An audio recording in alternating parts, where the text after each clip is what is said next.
दूसरा लेसन हमारा ये है कि कलम को पकड़ा कैसे जाए। अगर आपको कलम पकड़ना दुरुस्त आ गया है, आप दुरुस्त तरीके से कलम पकड़ते हैं, तो आप यूँ समझ लीजिए आपका आधा सफ़र तय हो चुका है। ये 2 उंगलियों की आप 3 उंगलियों की फॉर्मेशन देख रहे हैं। हाथ का ये वाला जो हिस्सा है ये हाथ की नशिस्त है। अब कलम को आपने इस तरह से पकड़ना है कि आप आसानी से कलम को यूँ घुमा सकते हो। जब आप एक्सरसाइज करेंगे या हमारी मश्क देखेंगे तो आपने गौर करना है कि कलम की हरकत व सकनात क्या हैं। कलम की जो मूवमेंट हैं वो अगर आपको समझ आ जाती हैं तो आप आसानी से अल्फाज की या हुरूफ की बनावट समझ सकते हैं। अगर इसमें परेशानी हो, यानी आपको कलम पकड़ना अभी नहीं आता, आप देखें कि अंगूठे का ये नाखून जो है, ये जिस रुख है करीबन उसी रुख पे आपकी कलम का टिल्ट है या झुकाव है।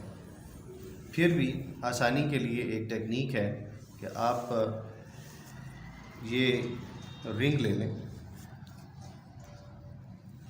ये रबड़ ले लें और इसको यूँ अपनी उंगलियों पर चढ़ाएं। अब आप इसमें ये कलम दें ऐसे, और इसको आपने ये पकड़ लिया। आपको यूँ आसानी होगी कि ये नीचे वाली जो उंगली है ये कलम की गिरफ्त के लिए नहीं है, ये कलम की नशिस्त है। कलम इसके ऊपर स्टे करता है और असल में ये 2 उंगलियां कलम को पकड़ती हैं। ज़रूरत पड़ने पे इसे यूँ घुमाया जा सकता है।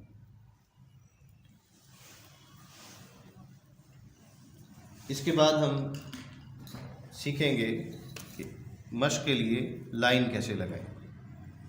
तो जैसे आम तौर पर इंग्लिश लिखते हुए स्कूल्स में सिखाया जाता है कि आपने 4 लाइनों पर या 4 लकीरें खींच के आप उसके दरमियान ABC लिखते हैं। इसी तरह ख़त नस्तालीक या उर्दू भी 4 लाइनों पर या 4 लकीरों पर लिखी जाती है, लेकिन यहाँ पर हमें क़द की पैमाइश का ख्याल रखना पड़ता है।